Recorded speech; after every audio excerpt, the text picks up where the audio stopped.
Mga boss, meron akong bagong dashcam. Nabili ko to sa Lazada. 2,799 bili ko sa kanya. Turo ko sa inyo kung paano mag-install nito.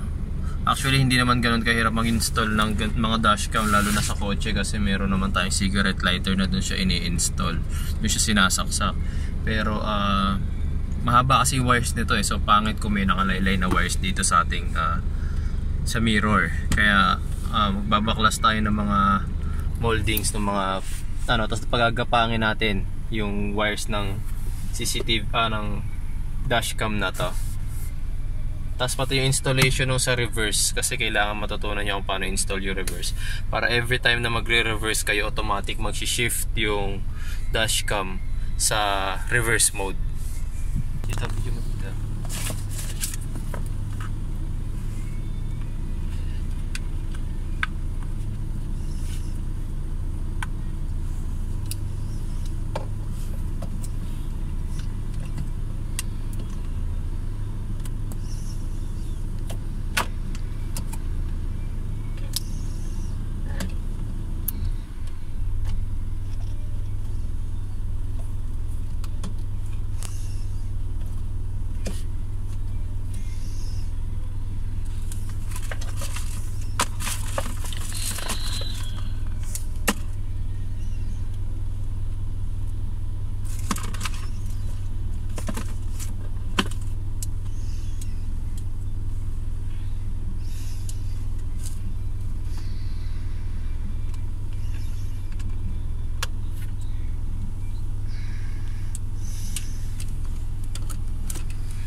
So nung sinaksak ko siya kanina guys dun sa cigarette lighter, nag-on na rin yung camera. Kabit ko muna to guys, yung reverse camera para mas madali.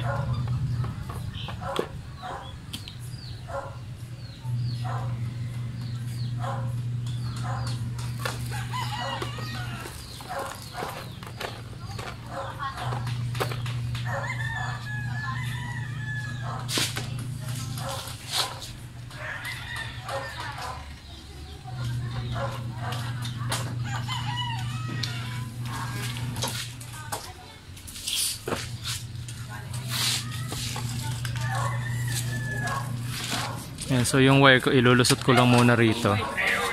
Yan, tapos itotornilyo ko rito yung camera para naka-fix na siya diyan ngayon.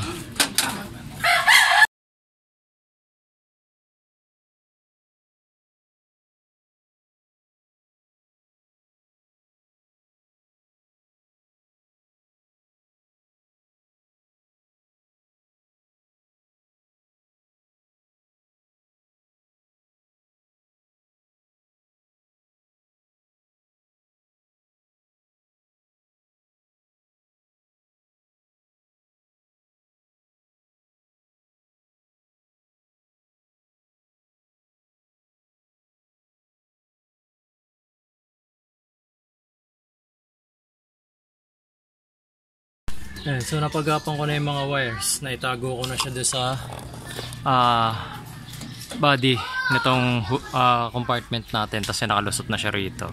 Itong red and black wire na to, hahanapin natin yung connection yan. I-connect natin yan guys doon sa bulb ng reverse switch natin, para every time na magre-reverse tayo, automatic yung ano natin, dashcam natin mag-shift siya sa reverse cam para mas madali sa atin mag-park. So yung advantage kapag ka naikabit natin ng tama itong red and black wire na to.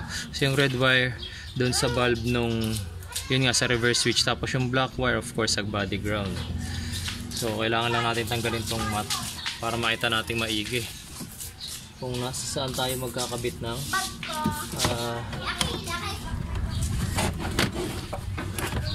wires.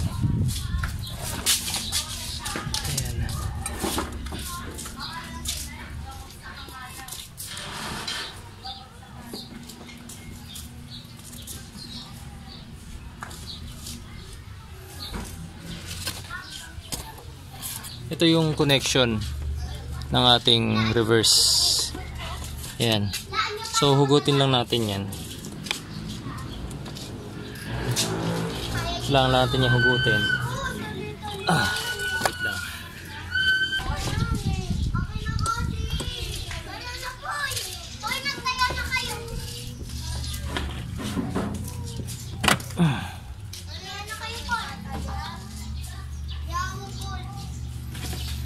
Ayan. So hanapin natin dito ilang wires yan. Bali 1, 2, 3, 4, 5 wires yan. So hanapin natin dyan kung alin yung socket para do sa reverse. So ang gagawin ko, i-on ko lang yung ignition switch, tapos ilalagay ko sa reverse yung aking transmission. Ayan, so nakailaw yung ating reverse switch. Nakailaw na siya. So dito hindi siya nakailaw kasi inugod ko nga yung socket. So gagamit ako ng tester para malaman ko kung alin dyan yung wire para sa reverse switch.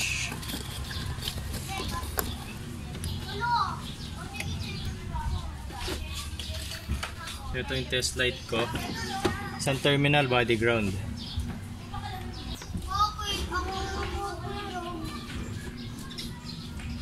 Meron ditong dalawang green wire. So parehong hindi sila. Yung black wire, so hindi rin. Yung red and blue wire, yun. So umilaw siya dun sa red and blue wire. Ito sa port na to. So yan yung aking reverse switch.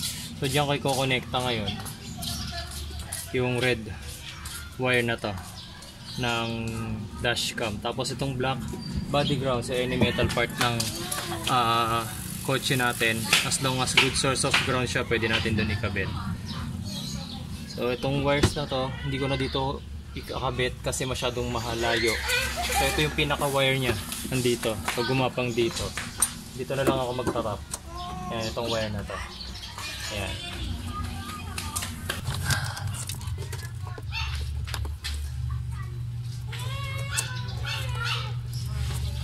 Ayan guys, so bali ito yung red and black wire na nakita ko kanina na connected sa reverse switch. So diyan ko itatap ngayon yung itong red wire nung sa dashcam, nung reverse cam natin.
Ayan.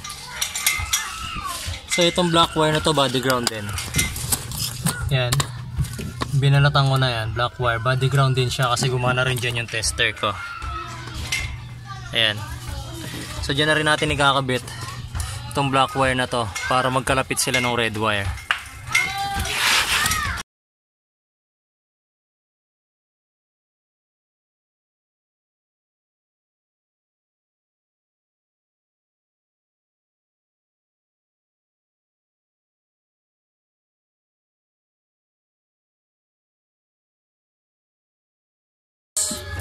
Ito na lang connector na isasaksak natin dun sa main apparatus, sa main cam. Papagapangin natin dun sa carpet ng sasakyan para hindi siya kita yung paggapang niya. Okay, so yung butas na yon. Yan, so doon ko padadaanin yan. Ilulusot ko lang muna siya doon. Kailangan ko magtanggal ng upuan para malusot ko siya.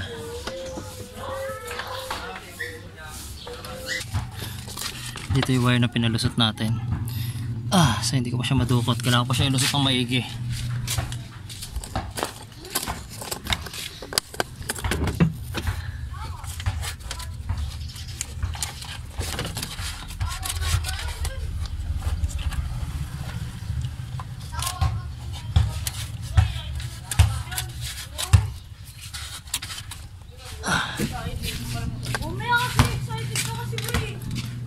Yun, ito na siya. Yan, so pagagapangin natin siya sa carpet.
So pagagapangin na lang natin yung wire dito, paakyat dito hanggang sa makarating sa CCTV, sa dashcam, sa main camera.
Yan, so dahan-dahanin nyo guys yung pagtanggal nito kasi medyo malutong yan. So kapag nabali nyo to, sira na. So diyan natin pagagapangin itong wire na nung reverse cam natin.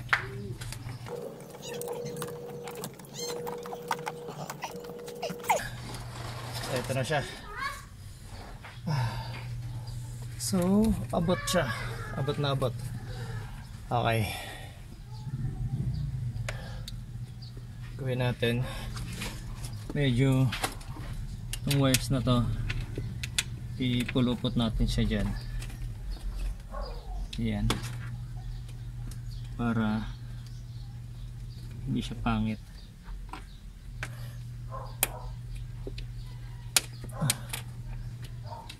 Yan, tapos pagagapangin natin siya sa ceiling.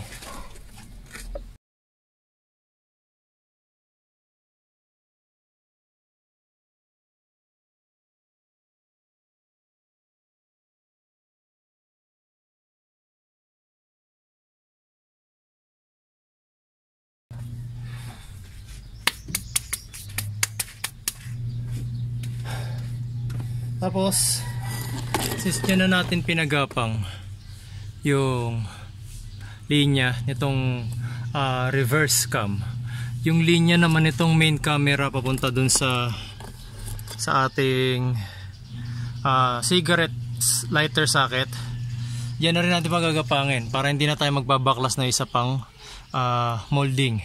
Dito na lang din, dyan natin pagagapangin hanggang sa mapunta dun sa ating cigarette lighter.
So napagapang na natin ng husto yung wire. Tapos yun lang naman guys yung pinakamahirap na part, kasi wala namang babaguhin sa wiring ng dashcam. Kasi sa cigarette lighter lang naman siya kinokonekta. Ayan. So ayusin ko na lang yung mga excess wire na yan. Tatalian ko na lang yan ng cable tie. Tapos ikakabit ko na yung mga cover na pinagtatanggal ko. Pati yun dun sa likod. Ayan, ayusin ko yung upuan. Testingin natin ngayon guys kung maayos na gumagana yung dashcam natin. On ko lang yung ignition switch.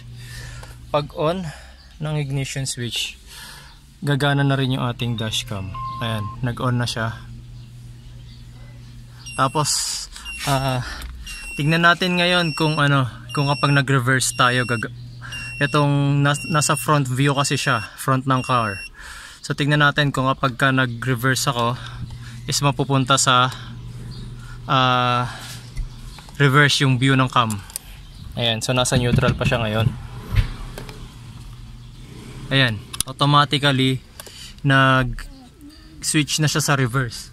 Nakatingala yung ating hood. Wait lang, yung compartment pala natin nakatingala. Yan.